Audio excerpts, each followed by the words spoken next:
Two Guys in a Wrestling Podcast. I'm Michael Keaton, of course, as always, joined by my cohort in crime. How you doing, Joe? We'll see by the time we get through these cars.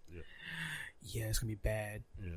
Well, no, we gotta thank God for a moment that we are in a place that I'm not allowed to use the language I would like to use. Yes, let's not. Maybe on our Facebook page. No, I would probably get us kicked off Facebook. No, you wouldn't. You know how many people cuss on Facebook every day? Yeah, but I would be tending to break all records and possible threats of bodily harm and death. I think the people need to hear.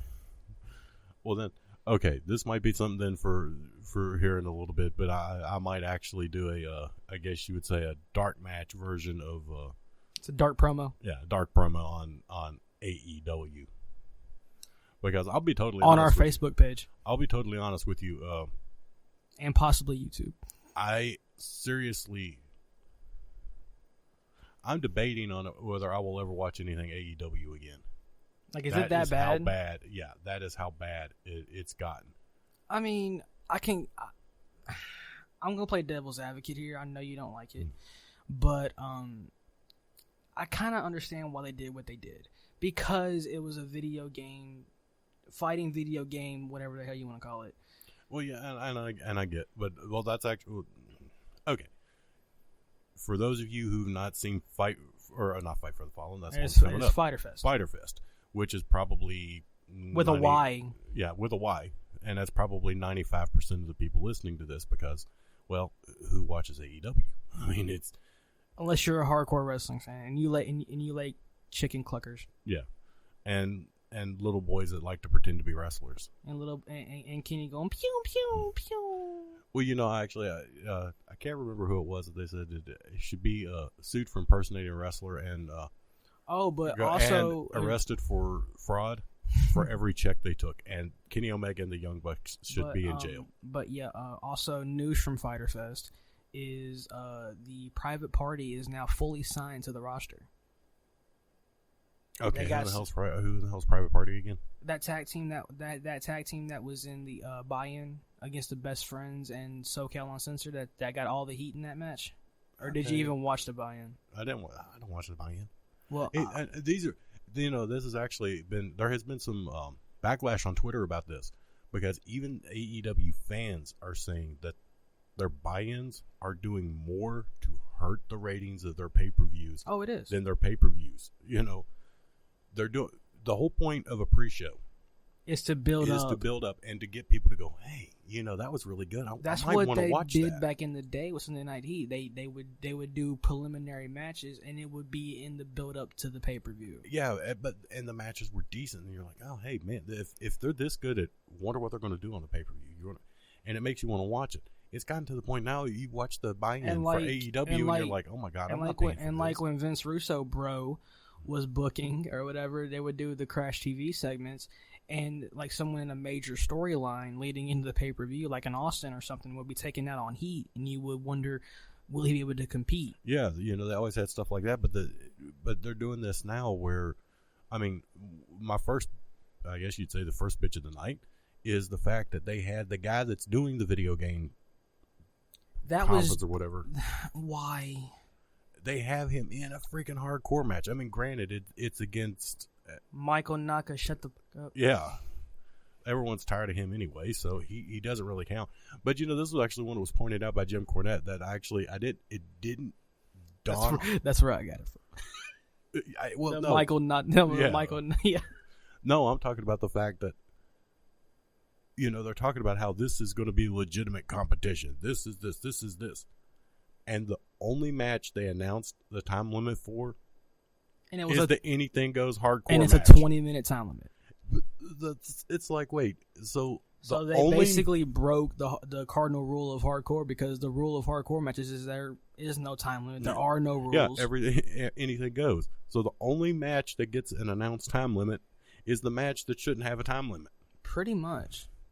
So and then the dude stuck a thong in the other guy's mouth. I mean, is he like trying to be Mick? Probably. That warrants further investigation.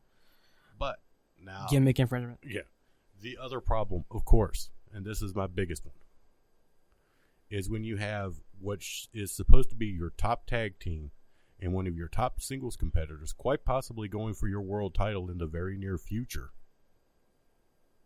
Do a move from a freaking video game that gets sold by your opponents and the announcer. I cannot believe Jim Ross, JR. Jim Ross didn't know what it was. Excalibur had to explain it to him. But why he didn't just like, okay, fuck you, I quit. The money. Oh, please, like JR needs the damn money.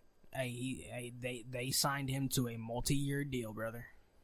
That was an insult to everyone who's ever watched wrestling, ever been in wrestling, ever thought about wrestling. Well, back whenever Kenny was first on the Independents, before he went to Deep South, that was one of his signature maneuvers. Was that what do you call Hadoken? Hadoken. Is that from Street Fighter yeah. or is it from Dragon Ball Z? No, it's from the Kamehameha. Yeah, it's Kamehameha's Dragon Ball Z. Okay. Hadoken is from Street Fighter. It's Ryu and Ken's move. I never played it, so I wouldn't know. I was a Mortal Kombat guy. I know. Yeah, I know about Street Fighter, and that's the other thing. You look at the age group that should have popped for that, and I'm right in the middle of it. I'm the guy. You didn't pop for it. Oh, I popped for it, all right. I popped up, wanted to grab something and throw it at all of them and beat them in the head with it. That's just violent. That's exactly what I wanted to do. All right, so can we get into the card for Evolve 10? We're going to try. Evolve 10. Evolve 10. It's going to be on the WWE Network. Cheap pop. Only $9.95. $9.99. Unless you're in Canada, where it's $14.99. Is it really? Mm-hmm. That's crazy. But you actually have a TV station. Yeah, so you can it's actually going to turn be it on the WWE Network July 13th. Which is Saturday. This Saturday. And so far, the matches are Special Attraction, Josh Briggs versus Anthony Green with Brandy Lauren. I have no idea who these people are. I haven't heard of them either. Fatal 4-Way, Kurt Stallion, Sean Maluda, I heard of him, Stephen Wolf, and Harlem Bravo, or whatever.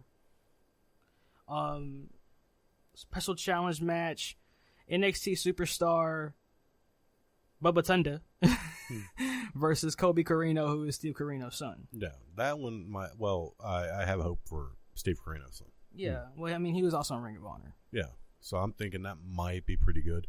It's probably Bubba Tunga or whatever. Bubba Tunda. Tunda. Bubba Tunda. Bubba Tunda. He's probably some big one word. He's probably some big mofo. Yeah, he's probably a big boy. So I'm thinking Bubba Tundo is probably gonna squash him. Because the last time I saw Kobe, he was not that big. Well, no, it's either going to be one of two things. They're either putting Kobe in with him as development. This guy's young. He's green. Because, I mean, obviously I've never heard of him. But, I mean, I might be wrong. Maybe this is like some kind of guy that has been going for 20 years or some crap in obscure independence or whatever. But, well, I think he was signed to NXT after the Greatest Royal Rumble in Saudi Arabia. Okay, so it's probably a guy they're putting in as a development, and that could work. But yeah, like I mean, because the last time I saw Kobe, he was like 185 pounds soaking wet in Ring of Honor. I'm not gonna say this NXT superstar's name because, quite frankly, I can't say it. But it's good a shot here. It's Anthony Henry versus. Okay, Anthony Henry, Arturo Rouse. Yeah, that guy. I'm not sure who either one of these guys are because I don't watch NXT. No, we actually should have Mike for this one. Well, I mean, yeah, but we can have him for the results. Yeah.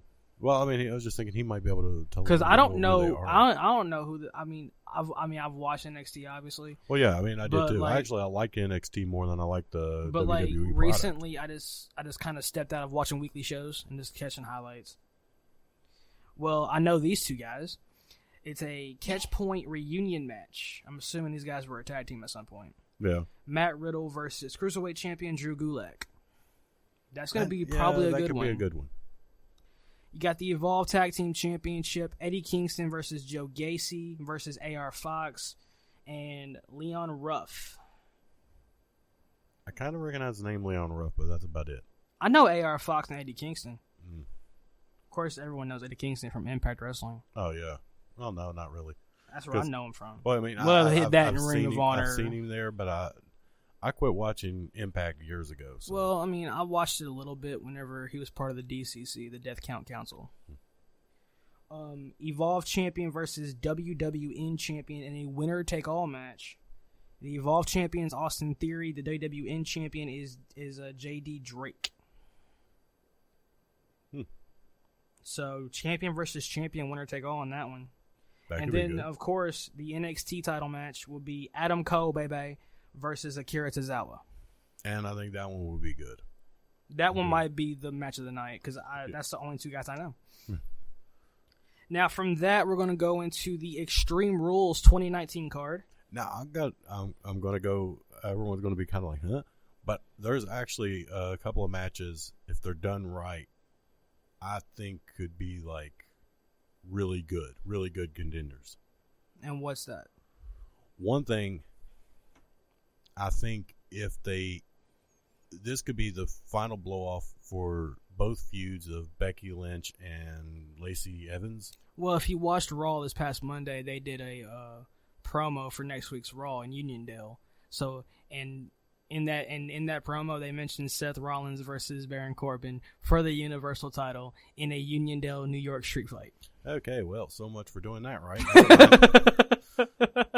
So much for that idea. Yeah, so much for that idea. Well, of course, the WWE, when it's like, hey, they might do this right, it's hold my beer.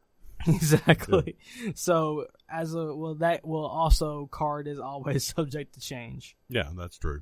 I'm not sure. I'm not sure if it was like for a live event or for a live Raw. I don't know. They announced it as Raw next week. Okay, then and normally they don't announce them. Why would they screw up the end of their own pay-per-view? It's WWE. I'd like to stick metal rods in my pee hole. That's kind of what the WWE says right now. All right. Anyways, Extreme Rules matches. You have the winner take all: Seth Rollins and Becky versus Baron Corbin and Lacey Evans. Well, I thought that one could be good until then. But here's the thing: Seth Rollins and Becky have no on-air chemistry. Have you noticed that? No, actually, honestly, I haven't seen a lot of them together. They really have no on-air chemistry. For them to be a couple, they have no on-air chemistry whatsoever. And there's something about that I'm actually kind of thinking. I know they're supposed to be an actual couple, but then again, every time they talk about it, they go, and this is a real-life couple. Yeah. And I'm wondering, is this really a real-life couple, or exactly, is it just a gimmick? They've never said it. I mean, look, Maria Kanellis and Mike Bennett. They are an actual married real-life couple. And now they're teasing that Mike Bennett supposedly didn't get Maria pregnant. Well, yeah, that's a Vince McMahon angle. That's a Vince angle. But the fact of it is... and how much you want to bet someone come out being Vince? God, probably. But, it's like I said, though. And not Russo. They always... Have you ever heard them say, and this is real-life couple? I've never heard them say that. Not even for Savage and Steamboat. Or Savage Steamboat. Savage and I'm sorry, I went match of the week on. Yeah. We're sorry we've outed both Randy Savage and Ricky Steamboat. I'm sorry. We did not mean to let that secret go. Their love burned eternal. Except whenever Randy died. Well, that's why I said it burned eternal. Did the car set on fire? No. Why would the... Oh, my God. When Randy got in the car wreck. I know. Moving on. Yeah, let's just... WWE Championship, Kofi Kingston versus Samoa Joe. That does have some really good potential. I could see this probably being a dusty finish. Yeah, it could. Oh. You hate Samoa Joe? Yeah. I think, honestly, this could be a dusty finish. Maybe. And the way I'm predicting it being a dusty finish is that Joe locks in the clutch, and it's close to the ropes. The referee don't see Kofi get his foot on the rope, and then Kofi taps. It could. Of course, they could also use this. If they want to do this right, they're going to put Joe in as the monster. Oh, yeah, definitely. And Joe needs to be a monster. We could have this be the beginning of the end of the New Day. Because if they've been teasing that for a while now. They've been teasing it now, and if Joe just comes in and just starts running over Kofi, we have Big E come out. We could even have something happen that Big E gets Kofi disqualified. He gives Joe a return match with the stipulation, neither one of you two come to this ring. Right. And that could be the break of the New Day. Right. And the next match, Roman Reigns versus the 53-year-old Undertaker versus Shane McMahon. Wait, you mean it's Roman and Roman Undertaker. and not versus. Sorry, Roman and the Undertaker versus Shane McMahon and Drew McIntyre. No holds barred match. Yeah. And next. No picking that? Well, do I really need to? If it's part of the story, they're probably going to have Shane and Drew go over. I don't know. Unfortunately, I like the Undertaker's work back in the day, but dude's like 53, 55. He needs to walk away. Well, and he needs to ride off into the sunset. It really makes no sense why he's in the match, and I don't understand why he's even in the match to begin with, anyways. No, the only thing I can think of is they're trying to pass the torch to Roman from the Undertaker, possibly. But I thought that happened at WrestleMania when Roman beat Taker. Well, see, it would have happened on the Raw after. Well, no, when he, Undertaker took his stuff off, left it in the ring after that match. Was it after that match? Yeah. After he went against Roman? Yeah. I didn't know. Had it stopped there, then it would have been a passing of the torch. But then he came back. Because the WWE has never... The man could die tomorrow, and the WWE would dig him up and put him in a casket at the side of the ring. Do you want to know why they honestly brought him back? Ratings. Yeah. Well, this one's going to be the banger, I think. U.S. Championship Ricochet against AJ Styles. I do, too. I think that's going to be a great match, because I do know they had the main event on Raw, 2 weeks ago or 3 weeks ago now? It was during Paul Heyman's initial run with Raw. And I got to say, executive.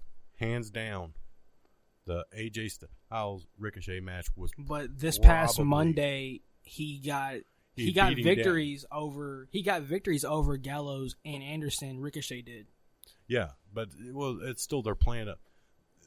I absolutely loved the AJ Styles Ricochet match. I think that was probably the best match that has been on Raw in quite some time, in maybe 5 years. Yeah, and the next one you're gonna have a big hoss fight here. You got Braun Strowman versus Bobby Lashley, last man standing. That is going to be, or that has the potential to be a big freaking hoss fight. Yeah, just brutal. And the SmackDown Women's Championship, you have Bayley defending the title against Alexa Bliss and Nikki Cross in a 2-on-1 handicap match. That should have been on the pre-show. I'm tired of this feud. I was tired of this More feud. Than likely it will be. I was tired of this feud, 3 years ago when it was originally happening, and Alexa Bliss did the This Is Your Life segment that actually turned out to be the lowest rated segment in the history of Raw. Even though Raw This Is Your Life was the highest rated one. Yeah. I mean, that was literally it. They literally had, when they pulled up the numbers for this, it was the lowest rated segment in the history of Raw. That showed those two could not feud together. And if you throw, Nikki Cross, you throw her in the mix just for the hell of it, what do you got? You still got two people that no one gives a crap about feuding pretty much with someone in the middle of it. All right. SmackDown Championship, you have Daniel Bryan and Rowan, the Planet's Tag Team Champions, versus the New Day and Heavy Machinery in a triple threat tag team match. Rowans and Daniels will retain. All right. Aleister Black versus a mystery opponent. Okay. We talked actually a lot about this morning because there's a lot of rumors of who could be behind the door. And honestly, there's rumors that it could be Xavier, it could be Randy, also could be the return of Bray Wyatt. That I think would make the most sense, because if you actually think about it, a returning superstar or a debuting superstar, That would be the best for it. It wouldn't make any sense for Xavier Woods. Randy Orton, he hasn't been on TV for a while, has he? No. So those two make the most sense. Now, this is where I'm going to differ. If it's Orton, they need to put Aleister Black over. Yeah.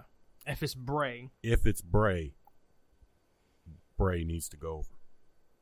Or why can't if it's Bray, why can't you go a different direction and have it be a double count out? No, I would have him get the clean victory first. Because for one thing, I would put it with Aleister Black having ring rust and getting a little, I would have him get pissed. I would have him show up Tuesday and he would be tearing the place apart looking for Bray Wyatt and demanding a rematch. Yeah. And I would have him basically destroy Bray Wyatt. All right. Not in an official match. Have him do it backstage. Exactly. And, okay, Cruiserweight Championship. No one cares.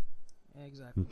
And possible matches for Extreme Rules will be Intercontinental title Finn Balor versus Nakamura. That, if they do that match, that would be good. And another one would be the Raw Tag Team title, The Revival against the Usos. You know, I'm a huge fan of The Revival. I like the Usos, but they got to get some new blood in there. The Revival now has that fresh heel turn. Yeah. Which I saw the promo for it. It kind of reminds me of an old school Ric Flair. Oh yeah. They're incredible. But the fact of it is, how many times have they faced the Usos? I lost count. You know, basically the Usos have been the main tag team, and with good reason. I'm not taking anything away from them. Those two guys, they changed their character as they needed to. Yeah. And they've kept their characters kind of fresh. But now this Uso Penitentiary thing is getting a little old. They need to revamp. And they need to give, and honestly, they need to give the guys a break. Yeah. I mean, they've been going. They have got good tag teams in WWE right now, and the Usos have been carrying that damn division on their back now for what, 5 years? A while. Because then, remember, the original feud was New Day Usos, back and forth. Which and they had time, they had great matches because at the especially time, that Hell in a Cell. God bless. That's when they started the Uso Penitentiary. It became the Kendo Stick Penitentiary. No kidding, especially for Xavier Woods. Holy crap! And Big E. Big E got hit a couple times. Oh yeah, he got hit a couple of times, but they hung freaking Xavier Woods on the damn turnbuckle.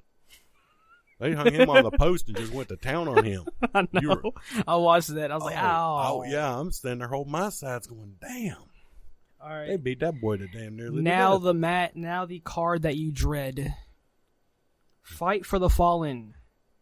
Matches so far. The Young Bucks versus Cody and Dustin. And on BTE, the Young Bucks have been going hard on that moment from Double or Nothing where Cody asked Dustin to be his partner. I have hope. I'm thinking the Young Bucks are going to be a heel in this.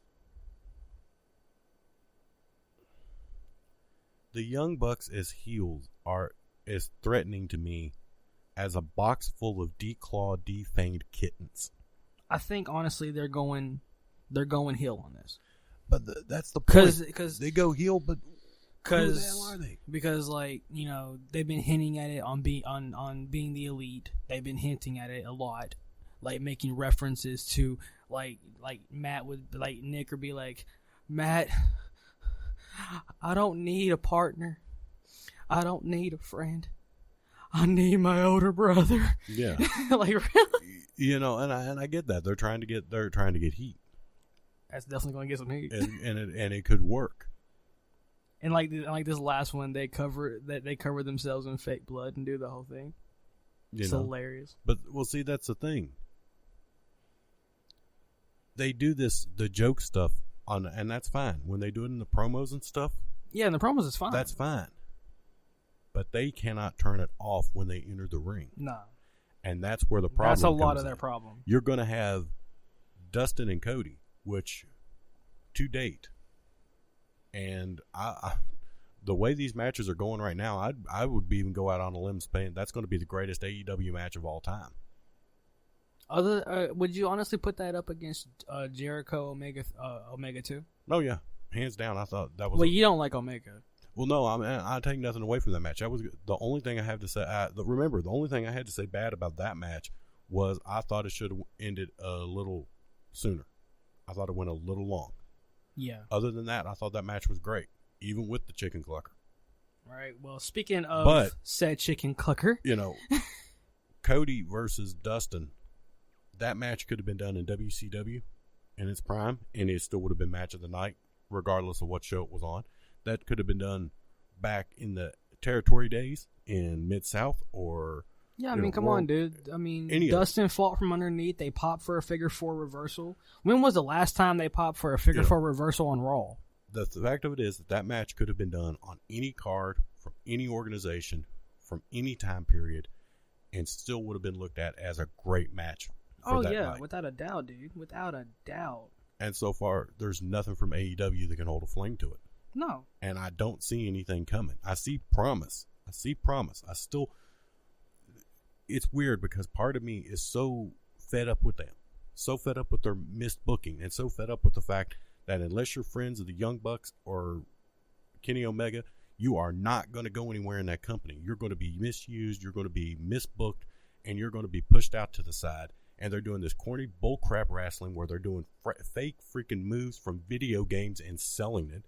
That is an insult to anyone who's ever been in it. Again, if you didn't hear earlier, we will have Joe on Facebook Live and he can comment on this without being censored. But he's going to do the CM Punk pipe bomb.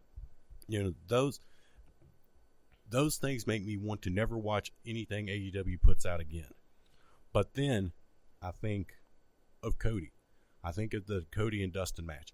I think of the possibility of the Shawn Spears Cody match coming, and that could be a really good match. I think of Jericho versus Hangman Page. Also on Cody's YouTube, not to plug it because we're not getting paid for it. It's called Nightmare Family. But Jim Ross is doing a sit down interview with Shawn Spears to find out why he did what he did. But here's the thing: you already pretty much destroyed the story. Well, yeah, with the Young Bucks coming out of the press conference saying, "We gimmicked the chair. Yeah. We don't know why it made him bleed." Yeah. They pretty much killed the story right there. Yeah, they killed the heat that he got from it. All right. Speaking of chicken clucker, it is Kenny Omega versus CIMA. That actually might be a decent match. Well, I don't really know who CIMA is, so... He's actually a pretty good talent. He went against Daniels. Oh, wait, was it? Yeah, actually, I think I saw that. That match he had with Daniels at Fyter Fest? Yeah. That was CIMA. Okay. Yeah. No, he is pretty good. I'll give him that. And Omega may work all right with him. If he does another Hadouken, I'm going to kill him, though. just letting you know. I will go to wherever Kenny Omega is, and I will take the chicken he's clucking, and I will shove it down his throat and pull it out his ass. That's what Eddie Edwards did to Killer Cross at Slammiversary. Except he broke Kenny. Shoved it down his throat. Okay. Wow. I didn't think anyone would actually do that until he literally broke his kendo stick and shoved it down Killer Cross's throat to make him bleed from internally. Okay. Moving on. Can you imagine that visual? Now I understand why Jim Cornette has high blood pressure. Okay, we have SoCal Uncensored, Kazarian and Scorpio Sky against the Lucha Brothers. I think that match is going to be good. That's going to be a banger. Do. That's going to be a banger. I mean, although Christopher Daniels isn't in it, Christopher Daniels has been one of my favorites for years. I will not take anything away from Kaz because, one thing, that man can go. Oh, he can definitely go. And so can Scorpio Sky. How old is Kaz now? He was in early TNA. Yeah, he was one of the first in TNA. He's done some stuff in Ring of Honor. I mean, he's been going for a while, but the man he's got his movement. Like I said, Scorpio Sky is nothing to laugh about, and neither are the Lucha Brothers. I mean, Pentagon Jr. is they're probably one of the best tag teams going today. Yeah, so that match has every bit of the potential of being a great match. Yeah, we got Hangman Page versus Kip Sabian. And that's probably gonna be your pre-show match. I mean, I'm a fan of. But here's my thing: why would you put the guy that's going to challenge Jericho for your world heavyweight title as your pre-show? In your pre-show, well, is that gonna mean that Jericho's going to interfere on the pre-show? It could, since they've already booked or already been hyping the fact that he's supposed to make an appearance. He's supposed to make some kind of an appearance at the show. Which kind of, again, it doesn't say exactly what he's going to do, but he's supposed to be at the show. Again, it doesn't say what he's doing, and honestly, he may come out and do it anyway. But he could do do something else. He could do the interference on the pre-show and then cut a promo, like do it in ring promo or something. And I think it would be. And then you can have Paige come out and have the face off. Well, see, I would do it at the end of the Paige. I would, if it's going to be on the pre-show, and for once they might actually be doing something where they're putting on a match that it's a cold match. There's no feud. There's no build-up. There's no bad blood. There's no nothing. A lot of these matches are going to be a cold match. Well, that's because except for the Young Bucks Cody thing. Okay, well, technically, I've got to play the devil's advocate on this. Because the fact of it is, with this being their third event? Yeah. Third event, okay. And they all basically have to be cold matches because there's no feuds built yet. And also you have the feud with the little feud going on between Brandy and Allie. So that might not be a cold match. At the same time, you never know. Yeah, so I mean, but I'm saying, with and that's the next match after Paige and Kip Sabian was Allie and Brandy, which I think Kong might make an appearance. Yeah, I think that. Well, if they're smart, they're going to have Kong come in as like Brandy's enforcer, as like an enforcer type thing. And then the match that had you pull the rest of your hair out, Joey Janela, Jimmy Havoc, and Darby Allin versus Shawn Spears, MJF, and Sammy Guevara. Okay, and that will be on the pre-show. First off, why in the hell do you have MJF on a pre-show? The man, he is probably the best heel I've seen since Flair back in his main run. Yeah, he has got the mouth. He's got everything. The look. He's got everything. Got that way. You sit there as someone, and I hate to use the term, I guess you say a smart mark. You sit there, you're a smart. Yeah, all of this stuff is, all pretend and all this. Even though you're sitting there and you're watching him and you're going, damn, he's good. Damn, he really does know how to do this. At the same time, you're like, oh, I'd just like to hit him in the face. Even though you're sitting there telling yourself that this is all an act, that none of this is real, you're still sitting there looking at him going, I just want to punch him in the face. Right. To get that kind of heat in a time where everybody knows it's fake. Like the whole thing with Dustin Thomas got him heat. Yeah, that. And then, he comes out and he gets heat with Bret Hart. I actually need to look it up. Because I didn't see his promo from Fyter Fest. I didn't see it either. Apparently, we both need to look it up because Jim Cornette actually came right out and said... Are you talking about his post Fyter Fest one? Because I saw the post one. I don't know. I just know it was related to Fyter Fest. I saw the post promo he did, and someone asked him, "Do you get in trouble for going over a lot of your promo time?" And he basically said, "I can do whatever I want to do because my best friend. You ever heard of him? His name's Cody. I can do whatever I want." And that's it. He's playing this off flawlessly, and like they get Jim Cornette, a guy that hates everything more than I do. We should get you and Jim Cornette together and just see what happens. To publicly say, I'm jealous of him because he's better than me. Like, we should get you and Cornette together and just see what happens. Oh, God.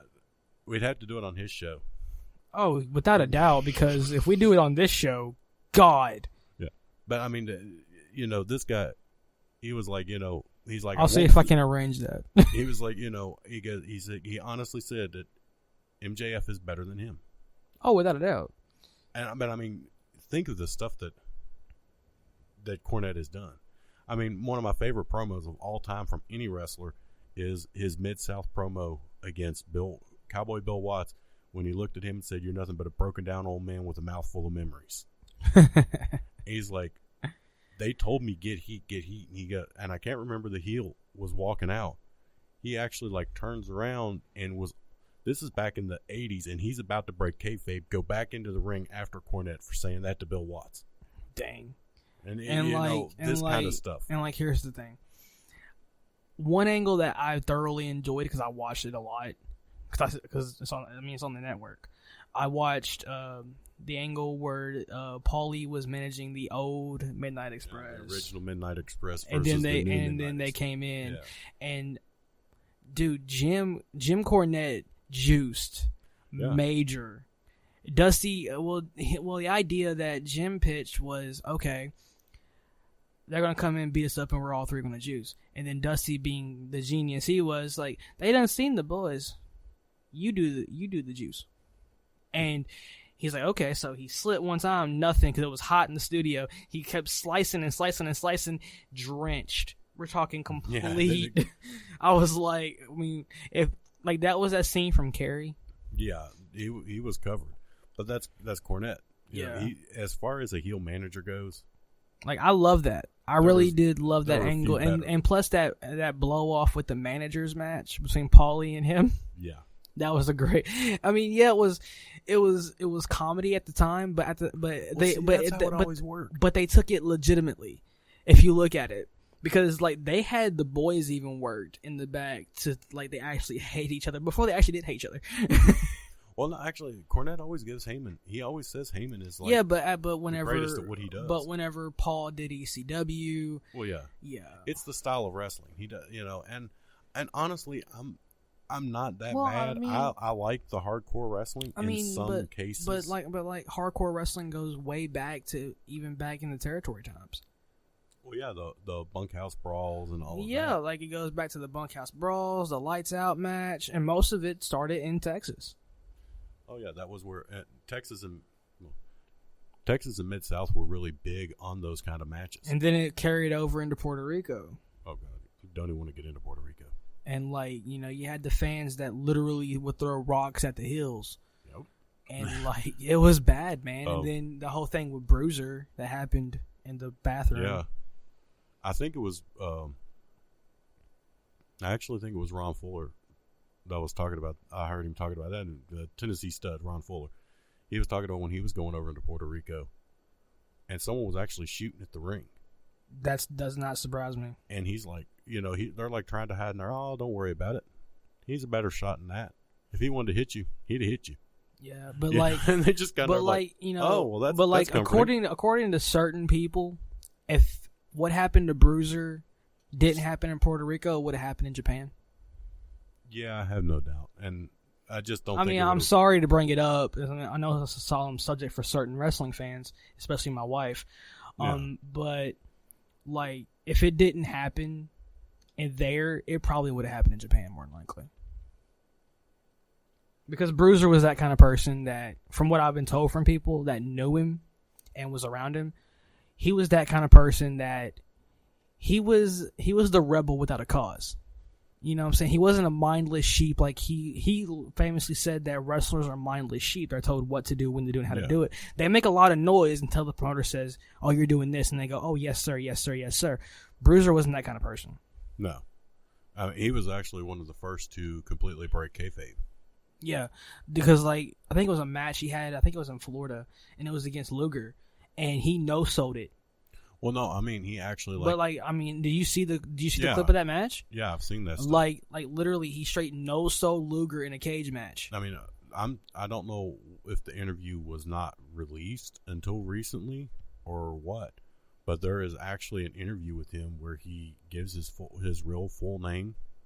And I think it was released, but I don't think it got a lot of publicity until now. Until that series came on Viceland where it was Dark Side of the Ring. Dark Side. I want to see that because I know they talk. It's actually really good. They do the Bruiser Brody. They do the Montreal Screwjob. They do Randy and Elizabeth, Gino Hernandez, Von Erichs, I think, and then they have Jim Cornette involved in it, Dutch Mantell. Yeah.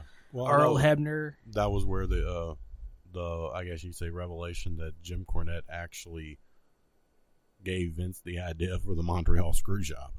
I didn't watch that one, so I don't know. Well, see, I'm I'm a big fan of Jim Cornette, and I always listen to his podcast. So he talked about that. Well, a lot of people have taken credit for the Montreal Screwjob. I mean, I might as well say that. I might as well say live right here on the podcast. I came up with the finish, and I wasn't even alive yet. I was, but see, that's the thing. First off, he was actually on the booking committee at the time. Yeah.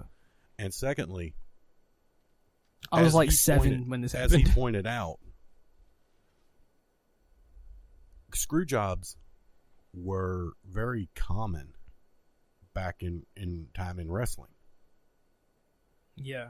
That was just a common thing that happened. If, the promoter, especially when they had the touring champion. Oh, yeah.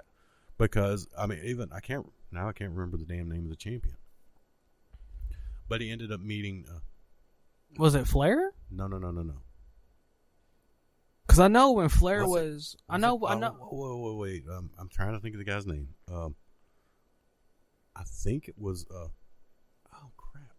He was in Smoky Mountain Wrestling. He was in ECW. He was in the Belladonna's tag team. Damn it. Oh.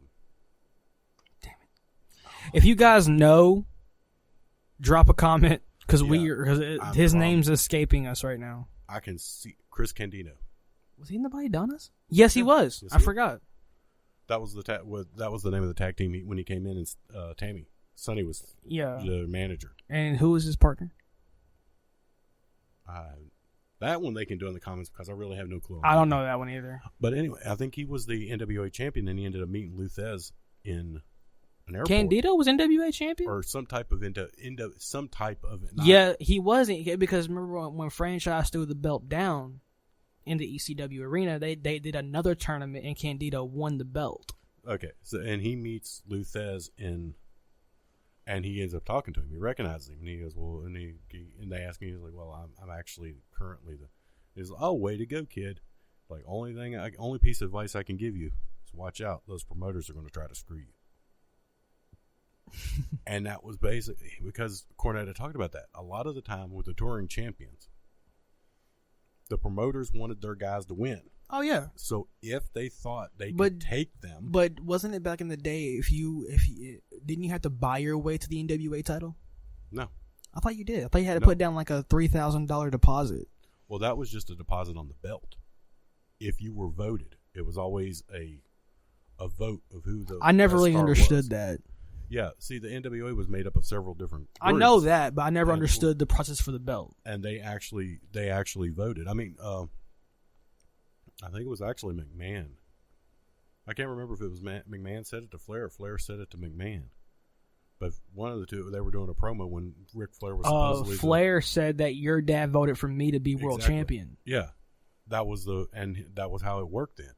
But if one promoter, like let's say that they're backing Ric Flair, but they wanted Austin Idol to be the champion. Yeah. Well, they would tell Austin Idol, small package, ref, quick count. Right. So he would win. Right. But also, wasn't it back in the day, especially with Ric Flair, didn't he go to to a different country and call an audible? Mm-hmm. Because he'd done it in Puerto Rico. Yeah. Because it was so close. He's like, if I win, the fans are going to riot. And he told the guy, pin me. That's another thing we should review on this is near riots. Oh God, yeah. There could be a few. There are quite a few. Like, a lot of them. I mean, a lot of them happened in ECW. ECW, Puerto Rico, Texas, Mid-South. A couple of them happened. A couple happened in WWE with what happened with Owen. People, because Vince didn't know if he canceled that pay-per-view, if they were going to riot or not. Yeah, but that's kind of that actually might not be a bad idea for another show. It really wouldn't. But so the thought of a screw job, or double cross, that was nothing new. But, okay, can we all agree that I firmly believe this? I think honestly, the Montreal screw job was supposed to be a work because, and I tell you the reason why I think this. Okay, because the camera pans to Brett and he signs WCW in the air. If this was a legit shoot, right? Why would the camera do that? You got a good point with that, but I still don't think it was a work. I think it started off as a work and it became a shoot later. I think it was a work shoot double cross. No, I think it was a straight up Vince. The thing it was actually kind of neat when Cornette was talking about that. Because they were talking about the fact that Brett had already said he did not want to drop the title in Canada, that he would drop the title in the U.S. Yeah, but his idea was that he was going to come on Raw the next night and say, "I'm the champion of your company. Here's your belt." And then I watched the guest booker or whatever on YouTube, and it was Jim Cornette's, and it was timeline, excuse me, and he's doing 97, and he's like, okay, just have him piss in your mouth. Well, that's the thing though, and they actually put it to Vince. Do you trust Brett? Oh, absolutely. It's just Bischoff he didn't trust. Yeah, it was. But Bischoff. Here's the thing, and Bischoff could have, because at that time, as soon as that on that Monday, Bischoff could have went. But here's live on Raw, Raw Nitro, and said. But here's the thing: Bischoff even said in his book and his podcast that he couldn't even use the WWE title to begin with. He couldn't use it on TV. Why not? Because he was already in litigation because of the Outsiders. Well, yeah, that's true. Because they did kind of screw that. So he couldn't. So literally, he couldn't use the WWE Championship on that Nitro. Well, see, that's the thing. It wouldn't have been him using the championship. I'm just saying that was him using the fact that Bret Hart, the current champion, was coming. But you know what I'm saying, though. Could have done that. But you know what I'm saying, though. He wouldn't have had the physical belt on TV. No, but still, he would have had the fact that Vince's fear was that he was going to have the physical WWE title on Nitro and then trash the belt because they were trying to do the same thing with the ECW title with Mike Awesome. Yeah. And then ECW sent the police to where WCW was to get the belt back. Yeah. I thought they had Awesome drop it to Taz. That was the agreement afterwards. Okay. Oh, yeah, that's it. Okay. Because I knew then they had And that was Taz the first time that you had a World Wrestling Federation contracted wrestler against a World Championship Wrestling contracted wrestler for an ECW title. Yeah. All kinds of confusion going on there. Yeah. And then he dropped it to Tommy Dreamer. And then Tommy Dreamer lost to Just Incredible. All right. Well, I think we have rambled, and we didn't really do predictions, but we at least talked about the card, and I kept my blood pressure down. And at least for right now. Yeah, at least for right now. And anything else we were thinking of? Oh, yes. I guess we need to double-check the poll. Forgot. Oh, yeah. We got match Completely of the week. forgot about that. Sorry, you guys. Except when you outed them as the romantic couple they were. I cannot believe I said that. I'm going to catch heat whenever I get home later. Like, it's going to happen. As of right now, it is 18 Savage Steamboat, 14 Batista Undertaker. How did they go down?